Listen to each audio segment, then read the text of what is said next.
शिवाजी कोण होता या पुस्तक प्रकाशकाला शिवसेनेचे आमदार संजय गायकवाड यांनी शिवीगाळ केली आहे. या पुस्तकाचे प्रकाशक प्रशांत आंबी यांनी याबाबत माहिती दिली आहे.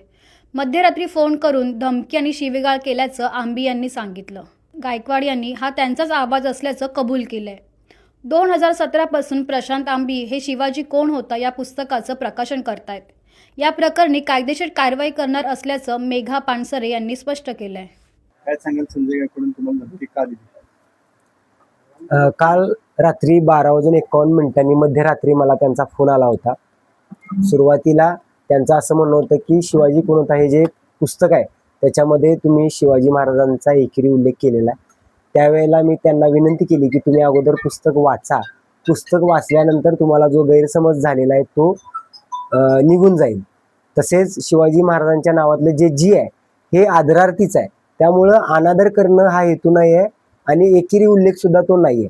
पण त्यांची पुस्तक वाचनाची तयारी नव्हती. ते मला कंटिन्यू तुझी जीभ कापतो, तुला घरात घुसून मारतो आणि आईवरून बायकोवरून अत्यंत घाणेरड्या भाषामध्ये शिवीगाळ करत होते.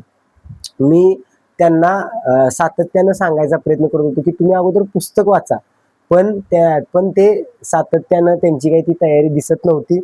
त्याच्यानंतर मला वाटते 9 मिनिटाचा आमचा फोन कॉल होता. त्या 9 मिनिटामध्ये फक्त शिव्याच आणि धमक्याच ते देत होते. आणि एकीकडं म्हणजे कारण हे होतं की तुम्ही शिवाजी महाराजांचा अनादर करताय असं सुरुवात त्यांची होती आणि त्याच अशी भाषा ते शिवाजी महाराजांबद्दल वापरतात. म्हणजे 9 मिनिटामध्ये सुद्धा त्यांना त्यांचा जो ढोंगीपणा आहे शिवाजी महाराजांवर प्रेम करणारा तो लपवता आलेला नाही आहे. अशा आमदारावर कठोरात कठोर कारवाई झाली पाहिजे. आमदारकी ह्या आमदाराची रद्द झाली पाहिजे अशी मागणी मी तुमच्या माध्यमातून करतोय. 12:51 त्यांचा कॉल आला होता आणि त्या कॉल होता आणि त्यांचं असं म्हणणं होतं की तुम्ही हे शीर्षक बदला. त्यावेळेला मी त्यांना सांगितलं की एकतर अनादर करणं हा हेतू नाही, तो असता तर आम्ही बदललं पण असतं आणि तो बदलण्याचा अधिकार हा लेखकाला असतो आणि लेखक हयात नाहीत. त्यावर ते मला असं म्हणतायत की तू लेखक पानसरे वर गेलेत, तू पण पानसरेकडे वर जा ते शीर्षक बदलण्यासाठी.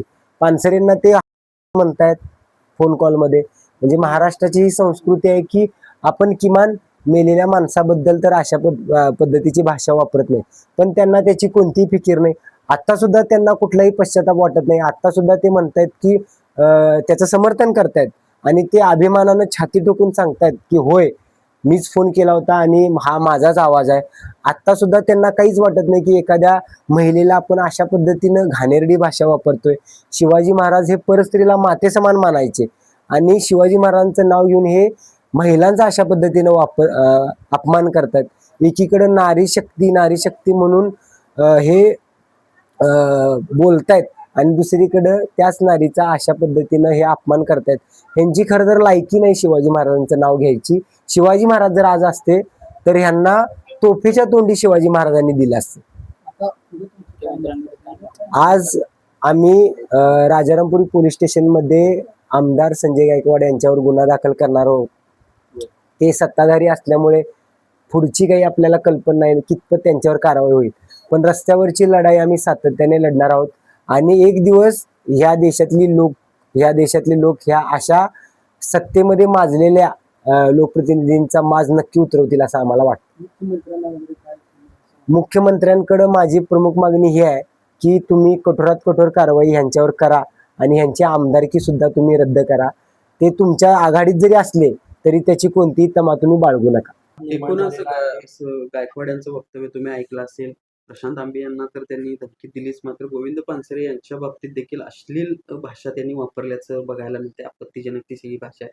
कुटुंबीय म्हणून तुमची काय एकूणच प्रतिक्रिया? सर्वप्रथम आमदार संजय गायकवाड ज्यांनी कॉम्रेड पानसरे यांच्याबद्दल अत्यंत निषेधार्ह पद्धतीने बोललेले आहेत, त्यांचा मी तीव्र निषेध करते.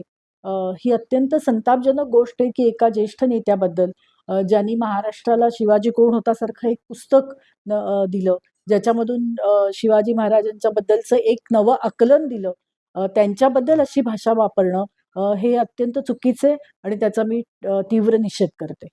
एकूणच आपण बघतोय की कशा पद्धतीनं या आमदारांनी भाषा केलेली आहे. प्रशांत आंबे यांना तर धमकी दिलीच. मात्र आता काय तुमची मागणी असणार आहे? कारण एका बाजूला धमकी तर दिली आहे, दुसऱ्या बाजूला गोविंद पानसरे यांच्याबद्दल देखील काही वक्तव्य त्यांनी केलेत. काय मागणी सरकारकडे असणार? आमचं म्हणणं असं आहे की जर आमदारच इतक्या असंस्कृतपणे बोलत असतील, एक पुस्तक एखादं न वाचता त्याच्या लेखकाबद्दल इतक्या असंस्कृतपणे बोलत असतील, तर मला असं वाटतं की माननीय मुख्यमंत्री, माननीय उपमुख्यमंत्री यांनी त्यांना त्यांना कारवाई केली पाहिजे.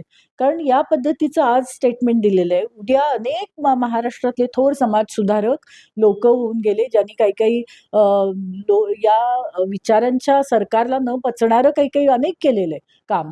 तर त्याच्याबद्दल जर कोणी बोलत असतील, तर मला असं वाटतं की सरकारने याच्यावर कारवाई केली पाहिजे आणि कायदेशीर कारवाईचा मार्गसुद्धा खुला आहे. आम्ही वकिलांशी बोलतो आहोत. खरं तर संजय गायकवाड यांनी अजून देखील ते काल ते व्हिडिओ किंवा व्हॉइस कॉलवर जे काही बोललेले आहेत, त्याचं ते अजूनही समर्थन करताना बघायला मिळते. त्यांचा आक्षेप शिवाजी कोण होता या एकेरी नावावर आहे. याआधी देखील हा सगळा एकेरी नावावरून हा सगळा वाद झालेला होता. गोविंद पानसरे यांनी देखील त्याचं स्पष्टीकरण दिलेलं आहे. काय तुमचं स्पष्टीकरण असणार आहे गायकवाड यांच्यासाठी? का हे शिवाजी कोण होता अशा पद्धतीचं नाव पानसरे यांनी ठेवलं असेल? खरं तर 1980च्या दशकामध्ये कॉम्रेड पानसरेंनी या विषयावर व्याख्यानं द्यायला सुरुवात केली होती आणि जेव्हा काही जणांनी त्याच्यावर आक्षेप घेतला, तेव्हाचे हिंदुत्ववादी लोकांनी आक्षेप घेतला. त्याच्यानंतर त्यांनी त्याची पुस्तिका लिहून काढली. अ, ही पुस्तिका लिहीत असताना अनेकदा त्यांनी आपली भूमिका स्पष्ट केली. तेव्हाही धमक्या येत होत्या आणि हे नाव बदला असं त्यांना सांगितलं जात होतं. पण त्यांनी स्पष्ट सांगितलं, की मी हे नाव मागं घेणार नाही. आणि त्यांची भूमिका होती एक. मला असं वाटतं, की हे पुस्तक वाचल्यानंतर ज्या पद्धतीचे शिवाजी महाराज त्यांनी या पुस्तकामध्ये मांडलेले आहेत, एक अत्यंत न्यायनिष्ठ असा रयतेचा राजा म्हणून आणि ज्यांची भाषा अत्यंत सौजन्यशील होती. अशांचे आज जेव्हा त्यांचं नाव घेऊन राजकारण करत असताना भाषा मात्र इतकी वाईट बोलली जाते. मला असं वाटतं, की अत्यंत निषेधार्ह आहे. कॉम्रेड पानसरेंनी सतत हे सांगितलं होतं, की माझ्या अत्यंत प्रिय व्यक्तीला मी ज्या पद्धतीने बोलवतो, माझ्या वडिलांना ज्या पद्धतीने मी बोलवेन, त्याच पद्धतीने मी शिवाजी महाराजांच्याकडे बघतो आणि ग्रामीण भागातला कुठलाही माणूस असेल, रयत असेल, शेतकरी माणूस असेल, ते आपल्या बापाला बापच म्हणतात, अशी त्यांची भूमिका होती. आणि त्यामुळं त्यांची भूमिका त्यांनी स्पष्ट केली आणि कधीही नाव मागं घेतलं नाही.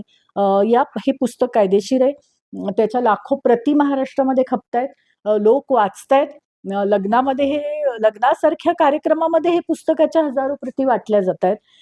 अनेक जिल्ह्यांमध्ये मला माहिती आहे, की आम्ही सुद्धा श्रमिक प्रतिष्ठानतर्फे हे पुस्तक छापतो. अनेक जिल्ह्यांमध्ये शालेय मुलांना अभ्यासासाठी हे पुस्तक देऊन त्याच्या चाचणी परीक्षा घेतल्या जातात. अशा पद्धतीचा एक नवा विचार देणारं जे पुस्तक आहे, ते कायम कॉम्रेड पानसरेंचा विचार मांडत राहील. अशा आमदारांनी कितीही असंस्कृतपणे बोललं, तरी आपल्याला माहिती आहे, की विचार मारले जात नाहीत. सर्वप्रथम बुलढाण्याचे आमदार संजय गायकवाड यांचा निषेध व्यक्त करते, ज्यांनी कॉम्रेड प्रशांत आंबी यांना फोन करून जी आरवाची शिवीगाळ केली, त्याचा निषेध जेवढा करावा तेवढा कमीच आहे. लोकप्रतिनिधी असताना सुद्धा इतक्या खालच्या थरावर जाऊन अशी भाषा वापरणं त्यांना न शोभणार आहे, अशोभनीय आहे. लोकशाहीची खरं विटंबना आहे की काय, अशी शंका यावी इतपत यांचं वागणं आहे. एकीकडे नारी शक्ती वंदनाच्या संदर्भात भाषा बोलली जातीये, लाडक्या बहिणीच्या संदर्भात हे बोलताना दिसतात शिंदे सेना, आणि त्याच वेळेला त्यांचे आमदार स्त्रियांच्या संदर्भातले जे अपशब्द वापरतात, आरवाची शिवीगाळ करतात, हे एकमेकाला विरोध करणार किंवा ज्या अर्थी दुटप्पीपणा ज्याला म्हणतात त्या अर्थानं दिसत आहे. जनतेला हे लवकरच लक्षात येईल. जनतेच्या खरं म्हणजे एक गोष्ट आवर्जून इथं सांगावीशी वाटतेय, की कॉम्रेड गोविंद पानसरेंच्या संदर्भात त्यांनी ती भाषा वापरली आहे. त्याच्यावरून एक गोष्ट लक्षात येते, की गोविंद पानसरेंच्या खुनातला आरोपी गायकवाड आणि हा गायकवाड जे म्हणतोय की गोविंद पानसरेंचं काय झालं, काय केलं माहित आहे का, असं जेव्हा वक्तव्य करतो तेव्हा साहजिकच शंका येते. त्यामुळं अशी मागणी करावीशी वाटते, की सरकारनं स्वतः फिर्यादी होऊन याचा तपास करणं जास्त गरजेचं आहे, जेणेकरून जे आता सध्या कोर्टात केस सुरू आहे त्या केसला एक बळ मिळण्याची शक्यता आहे. खरं काय आहे, काही यांनीच ते केलेलं आहे अशा अनुषंगानं शंका व्यक्त होते. त्यामुळे तसा तपास करावा अशी एक अपेक्षा व्यक्त करते. भाऊ, शिवाजी कोण होता या पुस्तकाचे जे प्रकाशक आहेत प्रकाश आंबी यांना तुम्ही शिवगाळ केली, असा एक ऑडिओ व्हायरल होतो, काय नेमकं प्रकार? ऑडिओ तो व्हायरल झाला, काही तोडून मोडून त्याने त्याच्यामध्ये शब्द काही कट केले, काही ठेवले. मला वाटतं 21 तारखेला माझ्या मिसेसला एका कार्यक्रमामध्ये हे पुस्तक शिवाजी कोण होता हे कोणीतरी गिफ्ट केलं आणि मला तिने आणि घरी आलं दाखवलं. मी हे वाचलं आणि वाचल्यानंतर छत्रपती शिवाजी महाराजांचा गौरवशाली इतिहास आणि त्या इतिहासाला छेडछाड करून एकेरी भाषेत प्रत्येक पानावर शिवाजी कोण होता, शिवाजी क्षत्रिय होता की नाही होता, शिवाजी मराठा होता की नव्हता, 96 कोळस होता का, अशा प्रकारचे अनेक बिछूट प्रश्न याच्यामध्ये उच्चारलेले आहेत. आणि त्याच्यामुळं मी त्याला फोन केला आणि फोन करताना मी त्यांना सुरुवातीला माझे स्टार्टिंग वाचा, माझ्याकडे पण त्याची रेकॉर्डिंग, मी त्याला म्हणलं प्रकाश भाऊ हे पुस्तक तुम्ही लिहिलं आहे का? तो म्हणे हो. प्रकाशन केलं का? म्हणे हो. आणि मग म्हटलं तुम्ही छत्रपती शिवाजी महाराजांना शिवाजी कोण होता एकेरी भाषेत का लिहिलं? ते म्हणे पुस्तक फार जुनं आहेत म्हणे, ते यांनी अमुक अमुक लिहिलं. म्हणलं कोणी प्रकाशन कोणी केलं आहे? आणि प्रकाशन करताना तुम्हाला छत्रपती शिवाजी महाराज असा उल्लेख का तुम्ही केला नाही?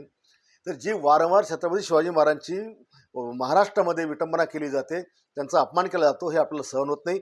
आणि मग बोलता बोलता तो म्हणे मी ब्राह्मण आहे म्हणून तुम्हाला असं बोलतं का? म्हटलं मी तुला बोललोय का तू कुठल्या जातीचा आहे? ब्राह्मण आहेस का तू? ब्राह्मण आहेस का मी असं तुला विचारलं का म्हटलं? आणि मग तो म्हणे गोविंद पानसरे. म्हटलं मला काय घ्या ना गोविंद पानसरेचे, ते वर गेलेत, जा तिकडे तू.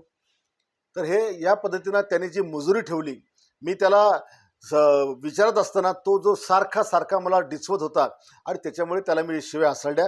त्याला मी जीभ हासडायची जी काही भाषा वापरली, 100% अशा माणसाची जीभ हासडलीच पाहिजे. आणि अशा पुस्तकांमध्ये जिथे शिवरायांचा विकृत इतिहास किंवा एकेरी भाषा, आम्ही नाही या महाराष्ट्रात शिवरायांचा अपमान सहन करू शकत नाही, अशा प्रकारची पुस्तकं आम्ही वाचू शकत. आणि म्हणून ही पुस्तकं देखील अशा प्रकारची ज्याच्यामध्ये शिवरायांबद्दलचं जी विचित्र लिखाण आहे हे देखील नष्ट केलं पाहिजे.